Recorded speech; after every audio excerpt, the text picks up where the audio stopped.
يا رسول الله سلام عليك يا رفيع الشمال والدرج عطفة يا جيرة وتلعلني يا أهيل الجود والكرم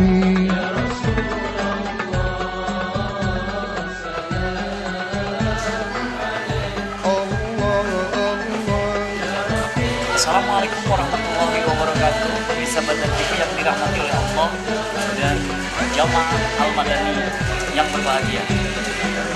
Bismillah, alhamdulillah, wassalatu wassalamu ala rasulillah wa ala alihi wa sahbihi wa mawalah. La haula wa la quwwata illa billah, amma ba'du.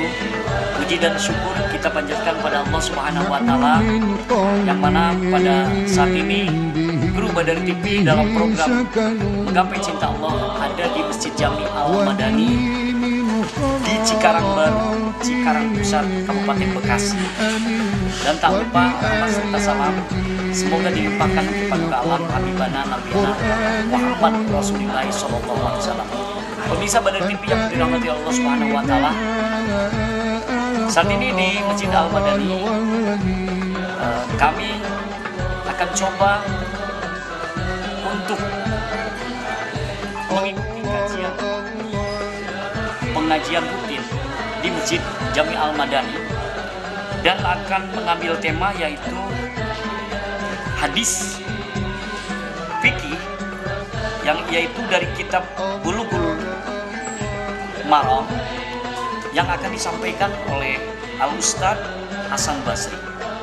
Untuk itu kepada pemirsa Badar TV yang dirahmati Allah, mari kita ikuti kajian siraman rohani dari Al-Ustaz Hasan Basri dari Masjid Jami Al-Madani. Selamat menyimak.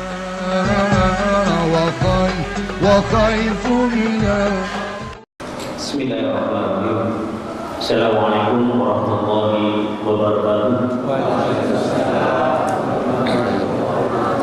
Innal hamdalillah nahmaduhu wa nasta'inuhu wa nastaghfiruhu wa na'udzu billahi min shururi anfusina wa sayyiati a'malina.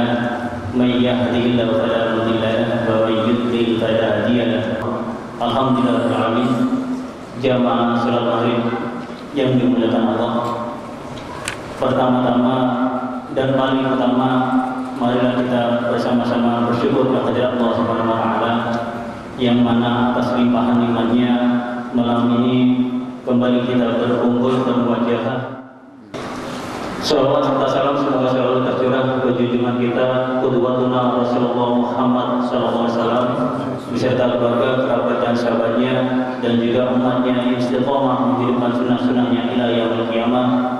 Kita benar-benar mengharap mudah-mudahan kelak kita akan mendapat syafaatnya dari zat Allahumma amin. Baik jamaah sekalian, untuk mempersingkat waktu, mari sekali lagi kita luruskan niat semata-mata untuk kajian karena mengharap ridha Allah. Kita awali kajian ini dengan baca basmalah bersama-sama. Bismillahirrahmanirrahim. Untuk selanjutnya kepada Ustaz Hasan Basri, waktu dan tempat kami silakan. Tafadhol.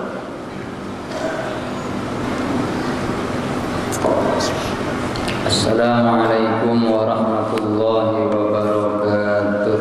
Waalaikumsalam warahmatullahi wabarakatuh. Allahumma salli ala Muhammad wa ala ali Muhammad. Amma ba'du. Segala puji bagi Allah. Alhamdulillah pada malam ini kita masih terus diberikan berbagai macam kenikmatan yang tiada terhingga, nikmat sehat wal afiat, nikmat panjang umur, terutama nikmat yang paling besar ialah nikmat iman wal Islam. Salawat salam semoga selalu terlimpah curahkan kepada penghulu alam Nabi Yuna Muhammad sallallahu alaihi wa alihi wasallam. Mohon maaf kepada sepuh yang ada di belakang. Seharusnya sepuh di depan nih yang udah beruban. Saya ubannya belum banyak. meneruskan kajian hadis nomor 61. An Umar radhiyallahu an, daripada sahabat Umar radhiyallahu anhu qol, ia berkata, qala Rasulullah sallallahu alaihi wasallam, telah bersabda Rasulullah sallallahu alaihi wasallam, ma minkum min ahadin yatawaddau, tidaklah seseorang daripada salah seorang kamu berwudu, fayasbighul wudu'a, lalu ia menyempurnakan wudunya, thumma yaqul, beres berwudu ia berdoa dengan doa yang ma'thur daripada Rasulullah sallallahu alaihi wasallam, asyhadu an la ilaha illallah wahdahu la syarikalah wa asyhadu anna muhammadan abduhu wa rasuluh. Itu doanya segitu. Illa futihat lahu abwabul jannati tsamaniyah, melainkan akan dibukakan baginya 8 pintu surga. Yadkhulu min ayyiha sya'a, dia berhak masuk surga dari pintu mana saja yang dia mau. Akhrajahu Muslimun, mengeluarkan akan ini hadis Imam Muslim wa Tirmidzi. Wazada, bahkan Imam Tirmidzi menambahi dengan kalimat Allahumma ij'alni minat tawwabina waj'alni minal mutatahhirin. Ulama juga ada yang nambahin waj'alni min ibadikas salihin. Daripada sahabat Umar radhiyallahu anhu. Siapa sahabat Umar? Ialah beliau salah satu sahabat yang dijanjiin oleh Rasulullah bakal masuk surga. Udah dijamin dapat SK dari beliau Rasul. Kalau Pak Indra udah ada jaminan belum masuk surga? Belum. Saya aja belum. Yang di sini, yang depan semua Pak Haji Suhaili belum ada jaminan masuk surga. Tetapi sahabat yang 10 di antaranya Umar bin Khattab itu ada jaminan masuk ke dalam surga. Siapa yang ngejamin? Rasulullah. Tentunya atas izin Gusti Allah. Akan tetapi sekali Umar bin Khattab, walaupun ada jaminan akan masuk surga, ibadahnya kagak kurang-kurang.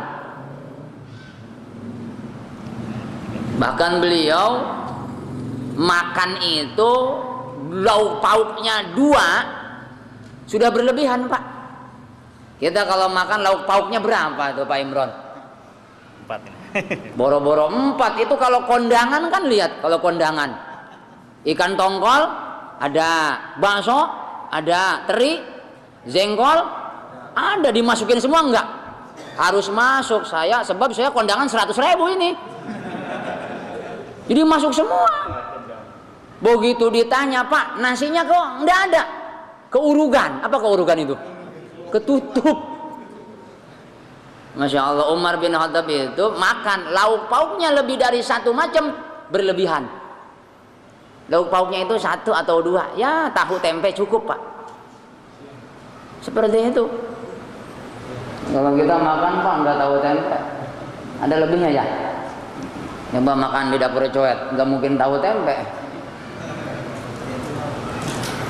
Nah, Umar bin Khattab termasuk salah satu sahabat yang dijamin oleh Rasul bakal masuk surga.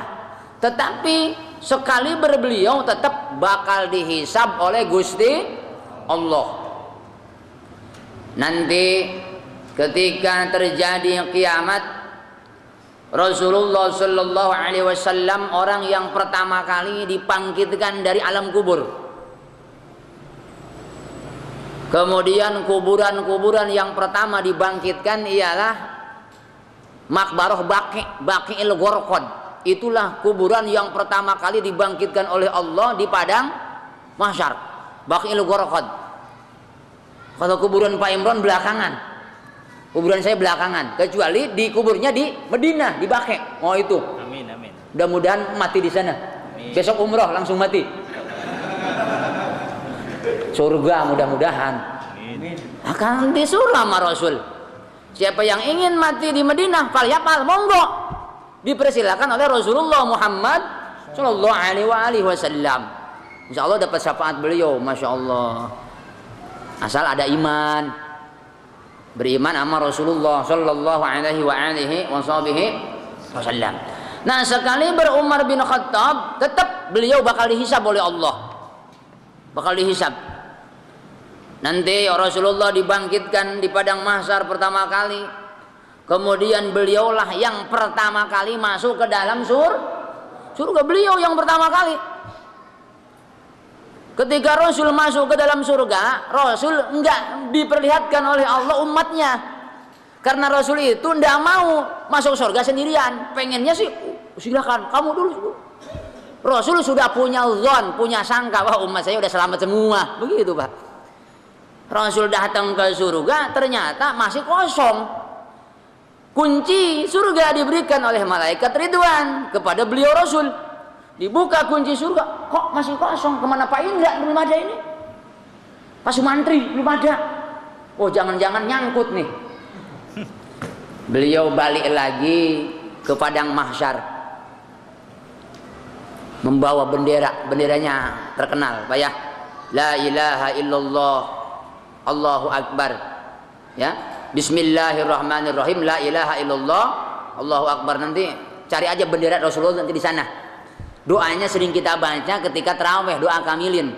Tahta liwa'in Nabi Muhammadin sallallahu alaihi wa alihi wasallam. Pengen kita nanti di padang mahsyar itu berada di naungan bendera Rasulullah sallallahu alaihi wa alihi wasallam.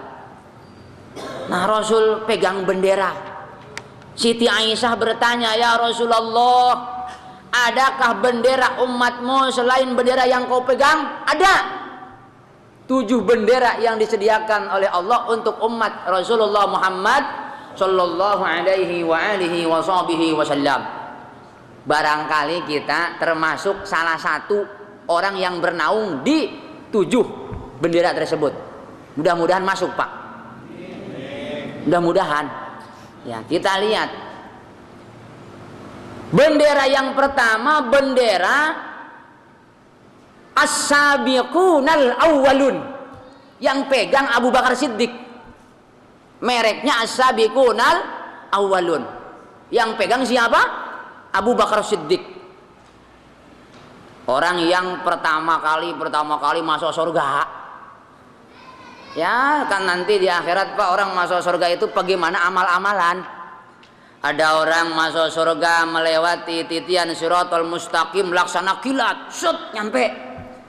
Ada yang laksana kuda terbang, ada yang laksana ngojek, ada yang kayak naik beca, ada yang ngesot. Bukan suster ya, hati-hati nih. Ada yang ngesot. Dia ngomong, "Ya Allah, kenapa saya kok lambat begini? Padahal ketika di dunia saya pelari nomor 1 di dunia loh. Kenapa bisa ngesot begini?" Kata Allah apa?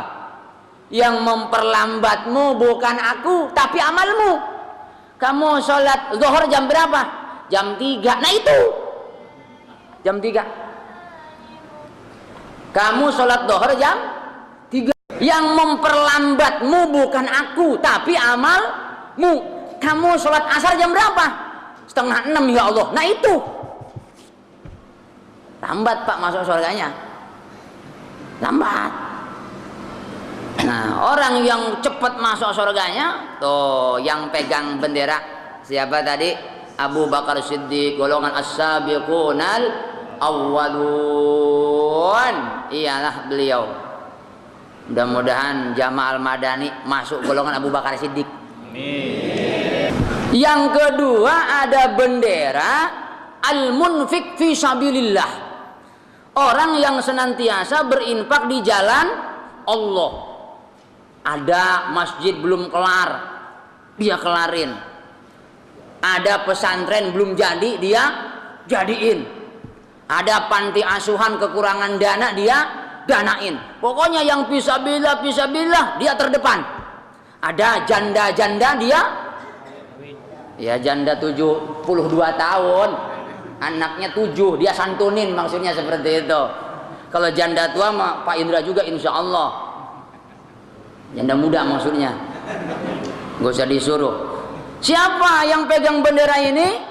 Itulah Sayyidina Utsman bin Affan. Beliaulah yang pegang bendera al-munfik fi sabilillah, yang senantiasa berinfak di jalan Allah terus. Nah, kalau ada orang dermawan di sini, mudah-mudahan di sana ngikut benderanya Utsman bin Affan. 2. Berapa lagi, Pak?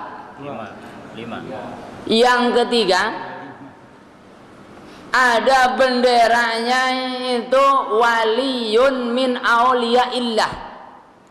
Ala inna auliya Allah la khaufun alaihim walahum yahzanun. Yang pegang bendera wali-walinya Allah siapa ini? Ali bin Abi Thalib. Nih para wali-wali Allah ngiblatnya ke sini, di bawah bendera Ali bin Abi Thalib. Siapa wali Allah? Wali Allah itu kan kalau dilihat dari segi-segi keterangan hadis Rasulullah, itu cirinya minimal 2. Ma jabalallahu waliyan illa bisyakha wa husnil khuluq. Tidaklah Allah mau menarik seseorang, mau menjadikan seseorang diangkat menjadi wali Allah, diangkat menjadi kekasih Allah, melainkan nih orang dikasih 2 macam sifat.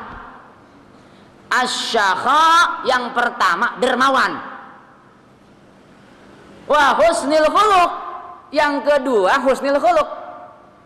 Abi Hurairah ditanya, wahai Abu Hurairah, apa itu husnil khuluq?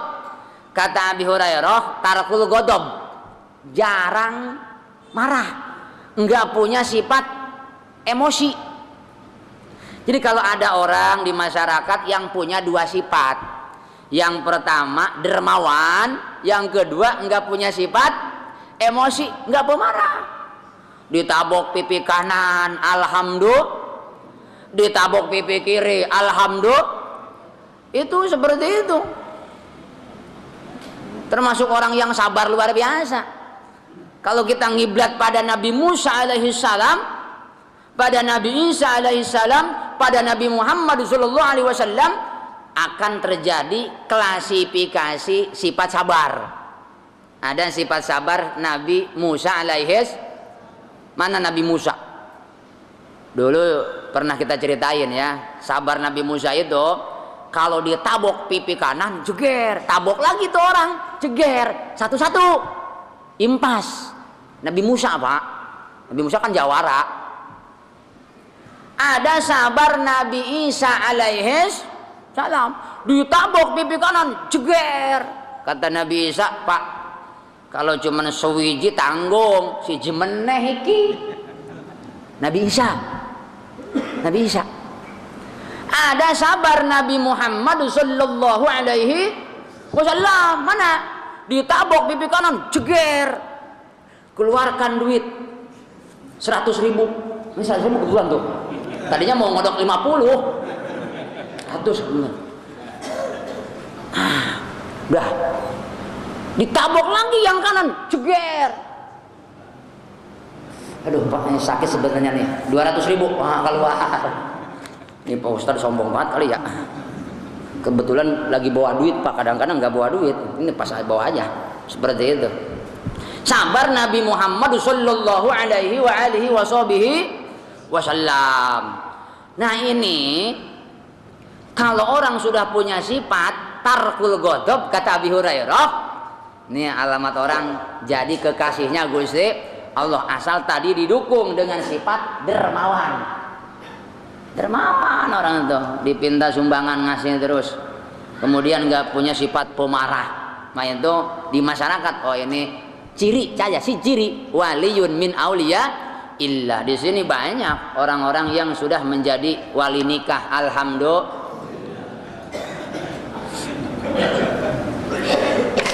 nikah. Dah itu ngiblatnya kepada siapa? Sayyidina Ali karramallahu wajhah. Udah berapa, Pak? Tiga. Yang keempat, asyuhada, bendera syuhada, orang yang mati syahid. Siapa yang pegang? Hamzah bin Abdul Muthalib, karena beliaulah pelopor syuhada di dalam umat Islam. Beliau terbunuh di medan Uhud, dibunuh oleh orang kafir yang dulu masih tengkorak kafir, namanya Wahsy. Disuruh oleh Hindun, Wahsy, kau seorang budak belian yang hebat menombak orang dari jarak jauh, kau bunuh tuh Hamzah bin Abdul Muthalib. Siap, tapi saya harus dapat upah. Apa upahnya? Merdeka. Ini Hamzah bin Abdul Muthalib, dia ngincer dari kejauhan. Ketika Hamzah sedang berperang, dari jauh, mati. Innalillahi wa inna ilaihi. Dia lapor sama Hindun, Nyonya sudah meninggal. Di mana letaknya? Di sana.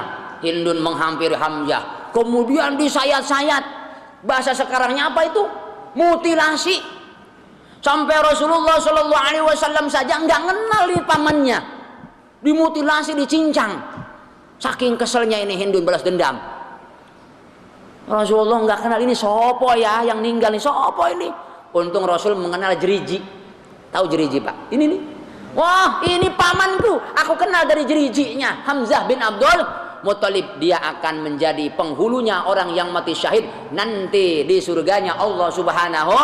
Nanti di hari kiamat. Jadi orang yang mati syahid ke sana larinya, Pak. Bendera di bawah naungan Hamzah bin Abdul Muthalib. Mati syahid itu ada berapa, Pak? Kalau secara letterlek hadis ada 7, macam-macam ya. Kata Rasul, kalau umatku mati syahid hanya berperang di jalan Allah saja, melawan orang kafir dia terbunuh, berarti umatku yang mati syahid sedikit, kata Rasul. Apalagi sekarang nggak ada perang, kecuali ke Afghanistan atau ke Israel. Maka beliau Rasul mengatakan, yang punya penyakit taun, kolera, disentri, muntaber, mati syahid. Al-hadmu, orang yang tertimpa, syahid. Al-ghorku, orang yang mati tenggelam, syahid. Bahkan ulama menyatakan orang yang mati syahid itu sampai 70. Ada tuh di kitab tertentu, ya, Tankihul Qaul tengahnya itu ulama menyusun. Jadi golongan umat Rasul yang mendapat gelar syahid hampir kurang lebih 70. Di antaranya orang yang lagi ngaji meninggal dunia, hukumnya syahid. Orang yang lagi persalinan, oroknya keluar, ibunya meninggal, syahid. Orang yang pergi umroh di atas kapal meninggal, syahid. Karena apa itu? Lagi mengembara, lagi musafir. Banyak syahid, Pak. Mati di Kalimalang, hukumnya syahid. Kalimalang, Pak Ustadz, dia di Uber Jabla ya Pak Ustadz. Syahid nggak, Pak? Syahid. Kenapa? Dia diajak zina kagak mau. Oh, lari, ternyata salah jalan, kecebur, mati tuh, syahid kan? Diajak maksiat. Oh Pak Ustadz, bukan diajak zina, belum bayar, lain lagi tuh. Na'udzubillahi min, insyaallah syahid, larinya ke sana. Bahkan Rasulullah, riwayat Siti Aisyah mengajarkan, kalau seseorang pengen mati syahid, baca nih doa minimal 25 kali. Bagusnya habis subuh.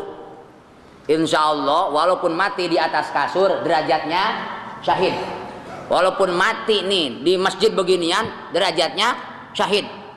Dibaca 25 kali. Doanya pendek sekali. Allahumma barik li fil mauti wa fi ma ba'dal maut. Apa kan?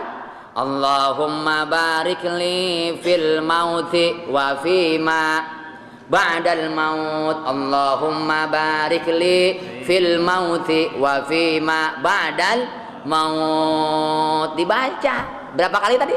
25. Sehari semalam, mau malam boleh 25, atau kalau malam enggak siang 25. Ya, bagusnya istiqomah, habis subuh doang kita jadiin itu rutin wiridan. Sebelum matahari terbit baca nih doa. Terakhir monggo. Allahumma barik li fil mauti wa fima ba'dal maut. Ya Allah, berkahi aku ketika dalam keadaan mati dan setelah mati. Itu insya Allah walaupun matinya di atas kasur, di atas ranjang, dia bakal mendapat gelar predikat mati syahid. Doanya tadi 25 kali. Balik lagi, udah 4 ya. Ada lagi golongan madlum, orang yang teraniaya,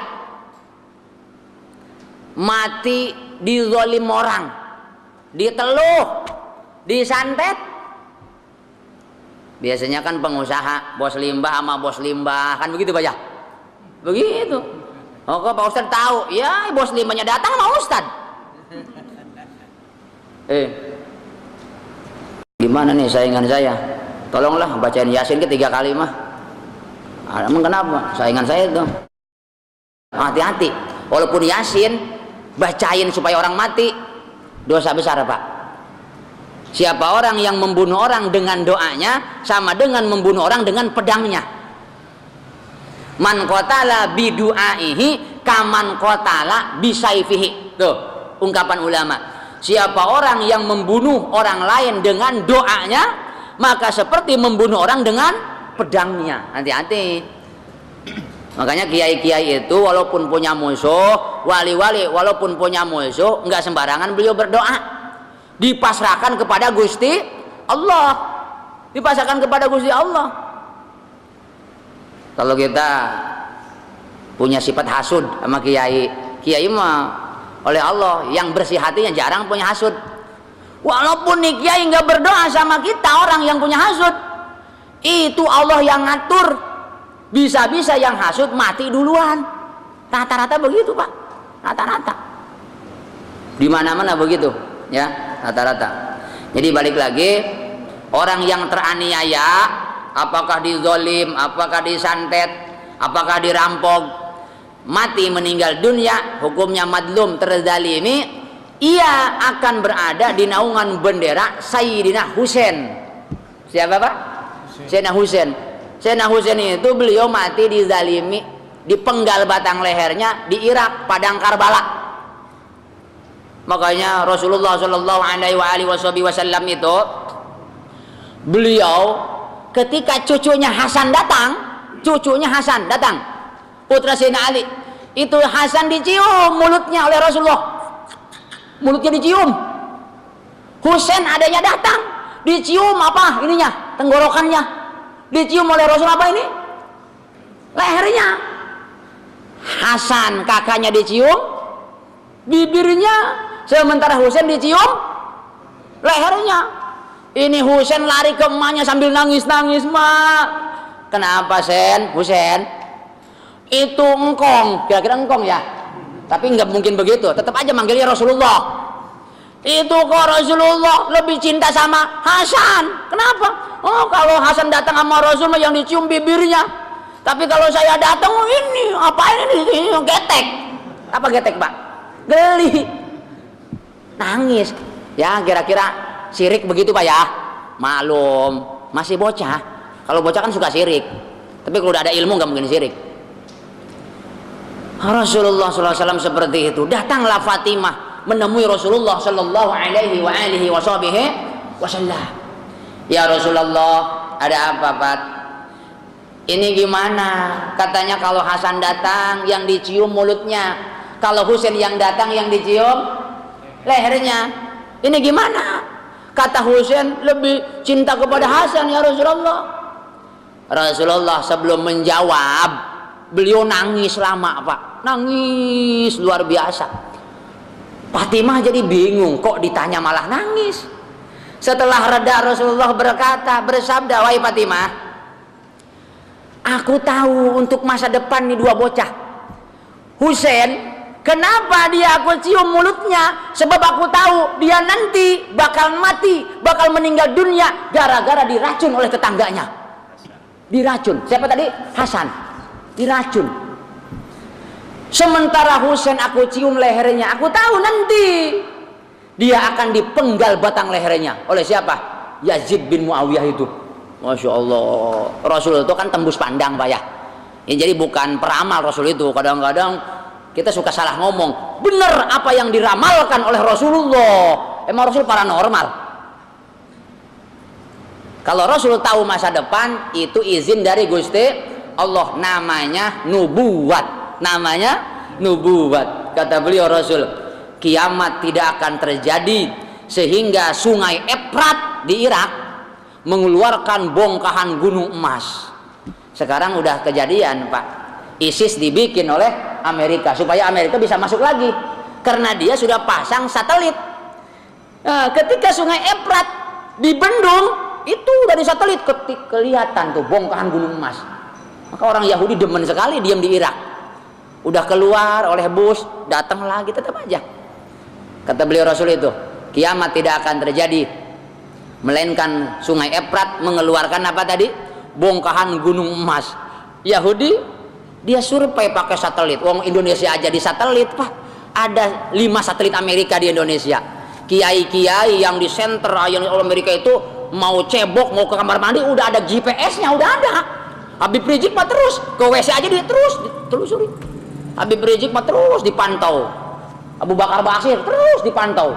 Terus Amerika udah menguasai kita. Satelitnya 5 dipasang. Masya Allah. Pak Ustadz dari mana tahunya? Ya nggak usah nanya, pokoknya tahu aja begitu dah. Ya, seperti itu. Nah, Sayyidina Husain dipenggal batang lehernya. Sudah berapa itu ya? Udah 5. Kemudian ada bendera ulamaul amilin. Yang ulamaul amilin ini larinya itu siapa? Zaid bin Harithah. Yang merasa ulamaul amilin Zaid bin Harithah. Coba kita pikirkan lagi, kira-kira nih kita masuk bendera Abu Bakar tidak, masuk bendera Umar tidak, amar ma'ruf nahi munkar, atau Utsman bin Affan al-munfiq fi sabilillah, atau Ali bin Abi Thalib apa itu wali Allah, atau Hamzah bin Abdul Muthalib apa itu syuhada, atau Sayyidina Husain madlum, atau Zaid bin Harithah apa itu ulama. 7 kan udah 7 ya, udah 7 ini. Nah, ulangi lagi kan, Abu Bakar Siddiq namanya itu sabiqunal awwalun. Umar bin Khattab belum diceritain ya, belum diomongin be, dia lupa. Padahal yang jadi judul Umar bin Khattab ini. Umar bin Khattab itu bendera amar ma'ruf nahi munkar. Amar ma'ruf, Masya Allah. Kalau setan jalan tuh, dapur cuek ada setan Pak, andai kata setan mau ke Al-Madani, mau goda Pak Indra. Umar bin Khattab dari sini nih, pos ronda mau ke Al-Madani, andai kata setan lihat kagak jadi ke sini Pak, kagak jadi datang. Kenapa? Umar di dadanya itu imannya luar biasa. Maka jangan aneh kalau ada orang kesurupan tiba-tiba datang kiai, udah sembuh duluan, padahal belum diludahin, belum dibanjir pakai ember, belum, tapi sembuh duluan. Kiai dadanya imannya mantep. Ini kadang-kadang Pak, orang kesurupan, kita udah azan 7 kali masih kesurupan aja, dadanya imannya melempem. Masya Allah, Umar bin Khattab ditakuti sama setan. Amar ma'ruf nahi munkar luar biasa. Ada seorang pemuda bawa botolnya itu miras. Hati-hati sekarang lagi musim oplosan, pada modar tuh orang. Duh, kalau di TV jangan modar-modar ya, lupa saya. Pada ninggal, bebas katanya Pak.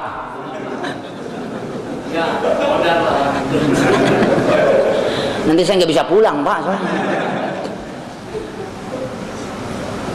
Ini orang muda, anak muda ini bawa botol, di dalamnya ada miras. Di tengah jalan ketemu Umar bin Khattab, baru ketemu doang udah keluar keringat dingin Pak. Waduh, ada macan. Baru ketemu doang, orang udah bercucuran, Masya Allah. Aduh, gimana nih kalau ditanya? bisa dicambuk 80 kali nih. Anak muda, mau kemana ente? Amirul Mukminin, saya mau jalan ke depan. Itu yang di botol apa? Ditanya. Itu yang di botol? Ya Allah, kalau dijawab miras pasti 80 cambuk nih. Modar lagi gua dah. Kira-kira begitu. Ya Allah, dia nadar dalam hatinya.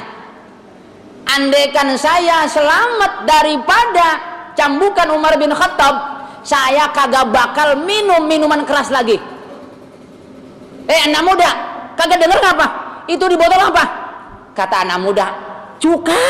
Apa jawabannya? Cuka. Ya sudah, pergi. Pergi Pak. Umar bin Khattab pergi ke sana, dia pergi ke sana. Tadi udah nadar, apa nadarnya? Andai kata selamat daripada Umar bin Khattab, kagak bakal minum miras lagi. Dia pergi, kemudian tutup miras dibuka, ketika dicium asem kayak teh ucing. Asem Pak. Oh, kok jadi cuka? Kok jadi cuka? Bener-bener asem Pak. Mukjizat karomah daripada Allah Subhanahu wa Ta'ala. Akhirnya nih anak muda kagak mabok-mabok lagi sampai meninggal dunia. Alhamdulillah. Bisa begitu Pak, orang dulu mah gagah-gagah, dadanya mantep, imannya mantap. Udah tuh diceritakan Umar bin Khattab. Itu baru dongeng doang, ngajinya belum.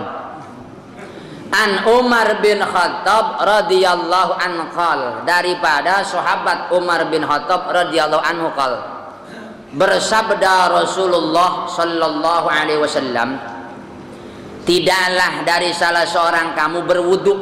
Kita berwudu nanti Isya ya, yang udah batal wudu lagi. Payus begul wudu'a, kemudian dia menyempurnakan wudu. Mana menyempurnakan wudu itu? Tidak hanya membasuh yang wajib-wajib, tapi dilebih-lebihkan. Yang wajib sampai apa namanya Pak? Siku. Sunnahnya sampai lengan atas. Yang wajib sampai pentil, kuping kiri, kuping kanan, tapi dia lebihkan sampai separuh telinga. Yang wajib sampai tempat jadinya rambut, tapi dia lebihkan sampai centung, embun-embunan. Yang wajib uang-uang roro. Apa uang-uang roro itu? Apa ini apa nih? Geraham. Tapi dia lebihkan sampai di bawah dagu. Namanya isbagul wudu, menyempurnakan. Yang wajib sampai mata kaki, tapi dia lebihkan sampai betis. Sunnah-sunnahnya dipakai. Payus begul wudu. Jadi dia menyempurnakan wudu. Wudunya sempurna. Beres berwudu, dia berdoa madhep ngulon Pak. Kenapa kita ngedoa madhep ngulon? Ya karena itu jihad doa. Dan kita juga doanya itu madhep atas. Kenapa? Jihad doa juga langit. Sama. Bukan berarti Allah ada di langit, karena bertentangan Pak. Hati-hati ini sekilas ya, membahas tentang istiwa Allah. Ar-Rahmanu 'alal 'arsy tawa. Allah bersemayam di langit. Makna istiwa 15 makna ulama memaknai istiwa doang. Kalau ketika menyatakan Allah di langit bisa bertentangan dengan ayat wa huwa ma'akum ainama kuntum. Allah itu beserta kamu di mana saja kamu kita di sini enggak di sono, di sini ada. Tuh bertentangan tuh. Bertentangan. Bertentangan dengan ayat fawalli fa ainama tuwallu fa thamma wajhullah. Kemanapun kamu ngadep, di sanalah zat Allah. Tuh ada lagi di bumi ternyata. Jadi anti-anti. Ini istiwa itu 15 makna para ulama menafsirkan seperti itu. Jadi bahaya ya, bahaya. Dan ada yang menyatakan katanya hadisnya Allah itu ketika Rasul bertanya kepada seorang budak, hamba sahaya, di mana Allah? Kata nih budak, di langit. Rasul nggak jawab, seolah-olah membetulkan hadis ini derajatnya mutarib. Dipatahkan oleh hadis Sahih Bukhari. Kata Imam Bukhari, ya, Rasulullah menyatakan bila mana kamu sedang sholat jangan meludah ke depan, karena antara dia dengan kiblat di situ sedang bermunajat dengan Tuhan. Jadi Tuhannya itu ada di depan, berarti di bumi. Seperti itu. Jadi banyak yang bersenggolan. Maka keputusan daripada ulama ahlu sunnah wal jamaah, Allah itu tiada bertempat. Jangan ditanyain di mana, tidak boleh. Sebab kalau memaksakan diri di sana banyak bertabrakan dalil. Seperti itu. Nah, baik lagi dah. Fayasbigul wudu, Allah menyempurnakan wudu. Maaf, jadi ke Allah tuh rujunya salah tuh. Fayasbigul wudu, orang ini menyempurnakan wudu. Summa yaqul, lalu dia berdoa kepada Allah dengan doa yang warid daripada Rasulullah sallallahu alaihi wasallam. Asyhadu an la ilaha illallah wahdahu la syarika lah wa asyhadu anna Muhammadan abduhu wa rasuluh. Itu doa segitu, riwayat Imam Muslim. Kalau riwayat Imam Tirmidzi ditambah lagi, ada itu? Allahumma ja'alni minat tawwabina waj'alni minal mutatahhirin. Tuh, ya. Jadi lengkapnya gimana tuh? Bila mana dua dalil beda riwayat, kalau bisa dikumpulkan, kumpulkan. Kata kaidah usul, al-jam'u baina dalilaini afdalu min hadfi ahadihima. Mengumpulkan, menggabungkan dua dalil lebih cakep ketimbang dibuang salah satu. Jadi riwayat Imam Muslim baca, riwayat Imam Tirmidzi baca, gabung jadinya. Asyhadu an la ilaha illallah wahdahu la syarikalah wa asyhadu anna Muhammadan abduhu wa rasuluh. Allahumma ij'alni minat tawwabina waj'alni minal mutatahhirin. Ada ulama lagi nambahin waj'alni min ibadikas sholihin. Boleh ditambahin, Pak. Kalau waj'alni min ibadikas sholihin hasil ijtihad ulama berdasarkan ilmunya, monggo diikuti. Karena azan pun ada yang ijtihad ulama. Karena azan pun ada hasil ijtihad ulama. Ada azan yang sifatnya masyru'. Mana masyru' itu? Azan Isya masyru' dari Rasul tuh. Ada sekitar 11 azan ijtihad ulama. Mana hasil ijtihad ulama? Ketika orang mau pergi umroh diazanin, bayah. Pergi naik haji diazanin. Ketika pindah rumah diazanin. Ketika terjadi kebakaran diazanin. Ada kebakaran, azan tuh. Insya Allah api yang menyala-nyala bakal, asal kita ngebel damkar langsung. Di azan-azan damkar bel juga, syariat dijalanin. Seperti itu. Itu ijtihad ulama. Pindah rumah azan, kemudian mau musafir azan. Mau musafir itu nggak perlu musafir umroh, nggak perlu musafir ke Cirebon. Kita mau ke pabrik Unilever azan. Allahu Akbar di atas motor nggak masalah. Mau azan itu hasil ijtihad ulama banyak, ya.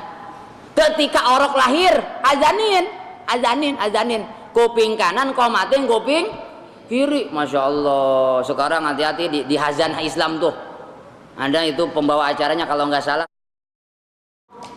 Saya dengar beliau nggak mengazanin anaknya, nggak mengkomatin anaknya. Karena katanya hadisnya itu ndak soheh. Masya Allah, bahaya ini, ya bahaya.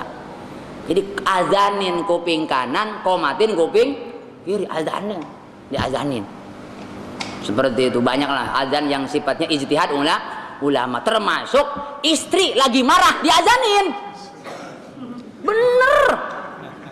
Kita biasa ngasih istri sehari 100.000, tiba-tiba ngasih 20.000. Kan marahnya 2 meter tuh. Allahu Akbar. Marah enggak? Berhenti marahnya. Tapi udah azan ya marah lagi. Selama duit masih kurang 80.000. Ini penting Pak, penting ya. Kata beliau Rasul, orang yang membaca doa ini, asyhadu an la ilaha illallah wahdahu la syarikalah wa asyhadu anna Muhammadan abduhu wa rasuluh, illa futihat lahu abwabul jannah ats-tsamaniyah, melainkan pintu surga yang 8 Allah bukakan bagi dia. Andai kata setan tidak menghalangi pandangan orang mukmin, setan yahumun Pak, menghalangi pandangan kita tembus ke langit sana. Bisa-bisa orang di dunia pada beriman, sayang dialingi oleh setan ketika kita begini. Asyhadu an la ilaha illallah wahdahu la syarikalah wa asyhadu anna Muhammadan abduhu wa Sungguh pintu surga yang 8 Allah buka. Kita lihat enggak? Enggak. Kenapa? Setan ngalingi. Dialingi oleh setan. Seperti itu. Ya dukhulu min ayyiha sya'a. Ini orang berhak masuk surga dari pintu mana saja. Alhamdulillah. Ini doa ringan tapi pahala besar. Jadi jangan dianggap sepele. Doa habis adzan, Pak. Habis wudu. Asyhadu an la ilaha illallah wahdahu la syarika lah wa asyhadu anna Muhammadan abduhu wa rasuluh. Allahumma ij'alni minat tawwabin waj'alni minal mutatahhirin. Sampai situ monggo. Oh saya mah pengen redaksi hadis aja. Monggo silahkan. Saya mah sama ulama juga mau ngikut, silahkan. Waj'alni min ibadikas sholihin, silahkan. Karena diantara kita kan nggak sama persepsinya. Ada yang ketat dengan redaksi hadis, ada yang longgar. Tergantung keilmuan masing-masing. Nggak dilarang. Kalau hasil ijtihad monggo, nggak bahaya. Silahkan. Selama tidak saling tonjok itu saja. Seperti itu. Para hadirin yang saya muliakan beserta pemirsa Badar TV yang mudah-mudahan dirahmati Allah. Sampai di sini kajian kita. Mudah-mudahan menambah ilmu yang bermanfaat, ditambah keberkahan oleh Allah Subhanahu wa taala, dan kita bisa berjumpa pada kajian yang akan datang. Hadanallahu wa iyyakum ajmain. Wassalamualaikum warahmatullahi wabarakatuh. Baik ya Mas sekalian, mungkin ada yang ditanyakan dari penjelasan di sini. Cukup ya Pak ya. Cukup Ustaz. Ada ditutup. Baik ya Mas sekalian, demikian dari penjelasan hadis dari kitab Bulughul Maram nomor 62. Semoga menjadi bekal bagi kita. Dan mudah-mudahan Allah beri kita panjang umur dalam kesehatan dan kekuatan. Insya Allah pekan depan kita akan mengikuti kajian pekan kedua bersama Ustaz Sonai yang membahas kitab Sirah Nabawi. Baik, kita akhiri kajian ini dengan baca doa kafaratul majelis bersama-sama. Subhanallah bihamdika asyhadu an la ilaha illa anta astaghfiruka wa atubu ilaik. Assalamualaikum warahmatullahi wabarakatuh. Waalaikumsalam. Pemirsa Badar TV yang dirahmati Allah, demikian tadi kajian tentang hadis fikih, yaitu kitab Bulughul Maram, tentunya telah disampaikan oleh Ustaz Hasan Basri pada malam hari ini pada program Menggapai Cinta Allah Badar TV. Semoga apa yang disampaikan oleh Ustaz Basri bisa bermanfaat untuk pemirsa Badar TV, khususnya yang ada di Masjid Jamal Al-Madani. Demikian pemirsa Badar TV, perjumpaan kita diakhiri dari Masjid Al-Madani, Cikarang Baru, Kecamatan Cikarang Pusat. Terima kasih atas segala perhatiannya. Mohon maaf atas segala kekurangannya. Sampai ketemu lagi di masjid-masjid yang lain. Dan terima kasih buat kru Badar TV, dan terima kasih buat keluarga besar Masjid Al-Madani dari Cikarang Baru, Cikarang Pusat. Wabillahi taufiq wal hidayah. Wassalamualaikum warahmatullahi wabarakatuh.